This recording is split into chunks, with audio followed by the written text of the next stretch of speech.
What's up, everybody? Let's talk about my top indie comic picks for New Comic Book Day this week.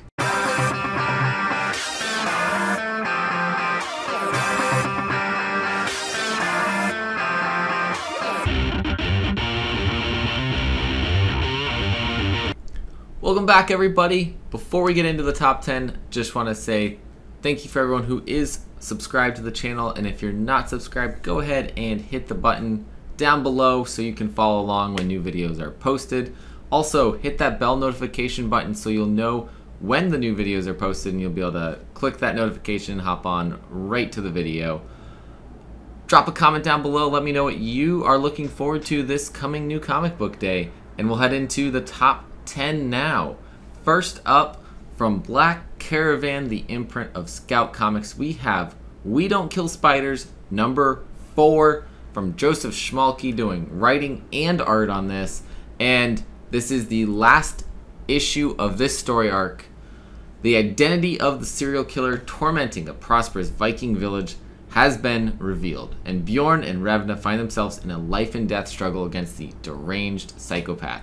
Meanwhile, the Black go to the woods. A sinister entity summoned by a deranged cult begins spreading its darkness across the land. I have a feeling we're going to get left a little bit on a cliffhanger at the end of this one. I know there's plans for a second story arc. So I've been really enjoying this Viking story that also includes a lot of magic and demons. So We Don't Kill Spiders, number 4 is my number 10 pick. Coming in for number 9 is one from Mad Cave Studios. We've got The Last Session, number 5, which is also the last issue of The Last Session. Jasmine Wells writing, Dozer Draws doing the art. As Lana Drew, Walter, Shen, and Cassandra decide what to do next, DMJ pulls out the final obstacle for them to overcome in order to finally finish their very first Dice and Death Traps campaign. It's been a long journey for the entire party, but with their characters' lives at stake, nothing can stop them now. I've really enjoyed this story. It's a cool story about a group of friends playing D&D, or Dice and Death Traps in this one, instead of Dungeons and Dragons. And it's not just a story about the characters, but it's also a story about their characters in D&D. So I love that dual storytelling that's going on and how it really is impacting both pieces. Very well done story from a great publisher, Mad Cave Studios. They only have a few books coming out at a time, but what they've been putting out is awesome. So Last Session, number 5, last issue of the series, is my number 9 pick this week. Number 8, Shadow Service is back from Vault Comics, written by Kevin Scott with art by Corin Howell. I really have loved this story. It's been a little while since we had an issue. Volume 2 ended and they took a little break in between, but now we're back. Volume 3 of Shadow Service. From New York Times bestseller Kevin Scott and Corin Howell comes the start of a thrilling new chapter of the supernatural spy saga, Shadow Service. All over the world, secret agents are being murdered by monstrous folk horrors, and not even MI666 is safe. Gina Meyer faces tragedy as a teammate turns enemy. But what of the quest to find out the truth about her past and powers? So this one ended in a great place. It kind of wrapped up those first 2 story arcs together. So it sounds like we're going to a new place, a new mystery, and new horrors await us in the world of Shadow Service. So I can't wait to get back into this world. I love it. I love that we have the MI666. It's super cool.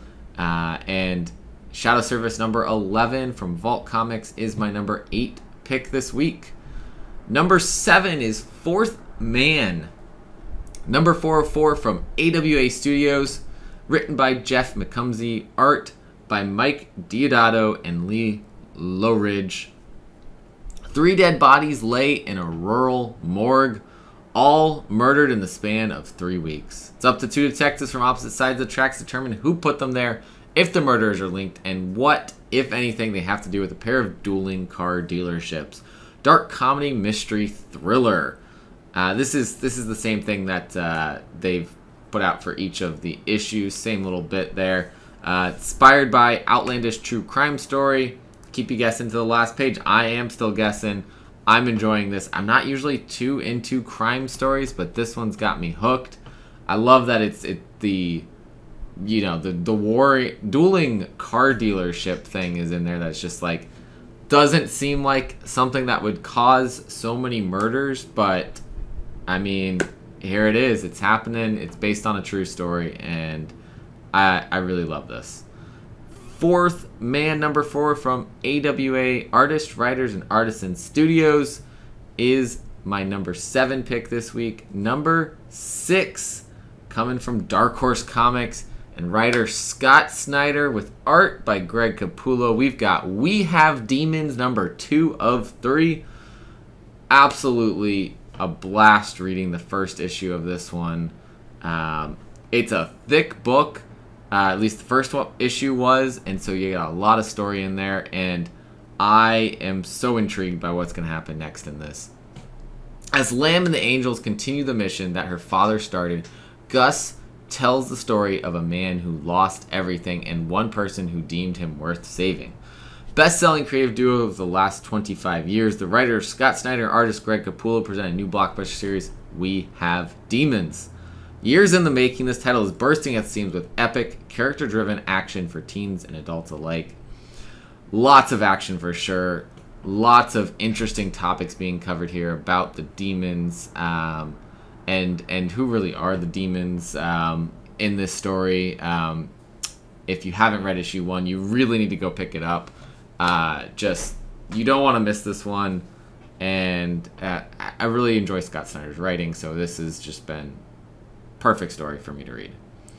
Number 6 on the list from Dark Horse Comics, We Have Demons, issue number 2 of 3. Number 5 on the list goes over to Aftershock Studios. I think we've had pretty much a different publisher everyone so far. So Aftershock Studios now, number 5. Bylines in Blood, number 4 from Van Jensen and Erica Schultz. Art by Aneke. Our fearless private detective Satya is now public enemy number 1. Framed for a murder she didn't commit. She'll need to outrun the police before she can force a final confrontation with Denzin's murderer. And just as Satya makes a break in the case, the mysterious assassin goes after someone new. The person Satya loves most. Each issue features 24 pages of story and art with a cardstock cover, and of course, go on over to Previews World website, and there is a preview of the issue. One thing about this, I have really enjoyed the artwork in it, every issue. But the writing here is fantastic by Erica Schultz and Van Jensen, and another top-tier book coming from Aftershock Comics. So, Bylines in Blood is my number 4 pick this week for New Comic Book Day. Number 5 pick is this week, and number 4 coming over to again another publisher this week, Behemoth Comics. We've got Vermilion number 0 from Brow. There is a warning on this. The subject matter is heavy and extremely dark in nature. We follow the young Persephone over one long and twisting night as it turns into one of abuse and destruction after meeting a mysterious figure. I will say the black and white art on the interiors that are shown in previews pages on the Previews website are awesome. The one color that you see used is red, so I really love that stylistic choice here and how that could play into this story. This looks really cool, really dark, of course, as well, based on story about abuse and destruction, but I think that type of story does need to be told here and there, and I think this is going to be a great one coming from Behemoth Comics here. So that is Vermilion number 0. It is my number 4 pick this week for New Comic Book Day for Indie Comics. Coming in at number 3, Something's Killing the Children, number 22 from Boom Studios. James Tynion IV, Werther Dell'Edera, bringing us this awesome series that's always going to be a top read for me. And issue 21, The Return, was phenomenal. Absolutely loved coming back to this world, meeting new characters in the world, and I think we're just going to head down a whole new crazy path. Outside London, the shadowy figure on Erica's trail relays information to their enigmatic superior about the rogue agent in the House of Slaughter.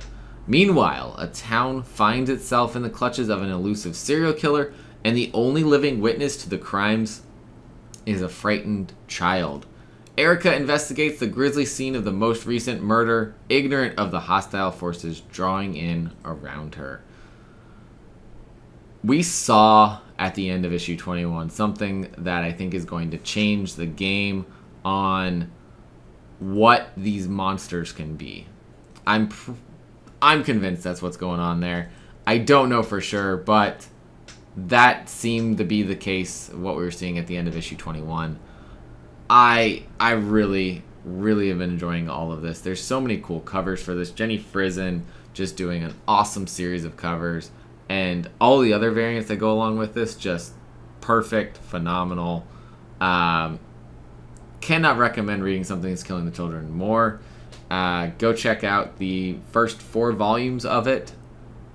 You will not regret. Well, you might get a little emotional from reading all of this, but otherwise will not regret picking up the series. Something That's Killing the Children number 22 is my number 3 pick this week. Number 2 going to Saga number 58.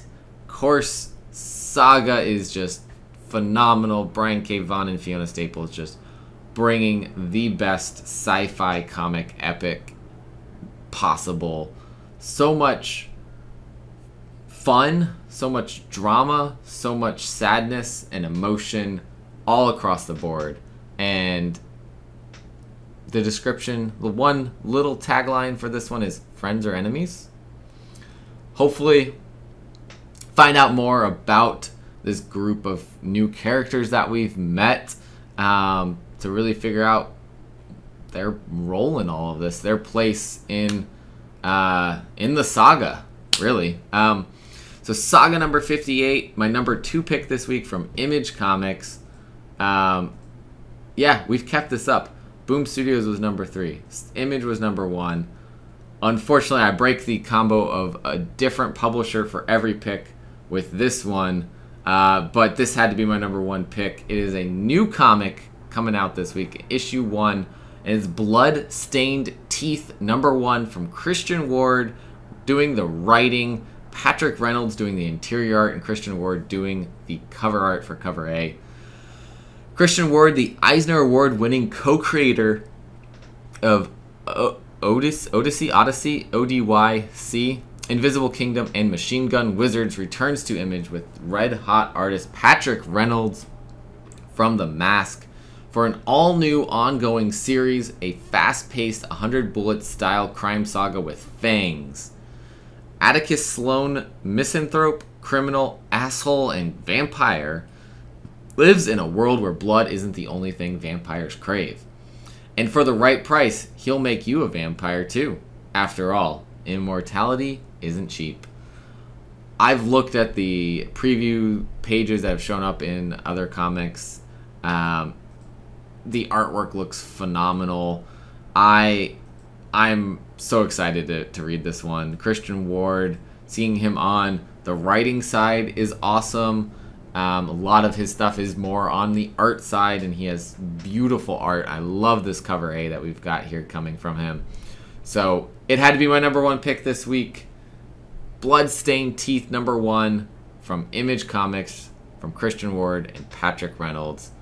And that rounds out the top 10 top indie comic picks for New Comic Book Day. Thank you for watching. If you made it here and you're not subscribed, please hit that subscribe button down below, and then hit that bell notification button so you know when new videos are being dropped. Like this video on your way out, and let me know in the comments what you're looking forward to this week for New Comic Book Day. Thank you for watching. As always, collect what you love, and we'll see you next time.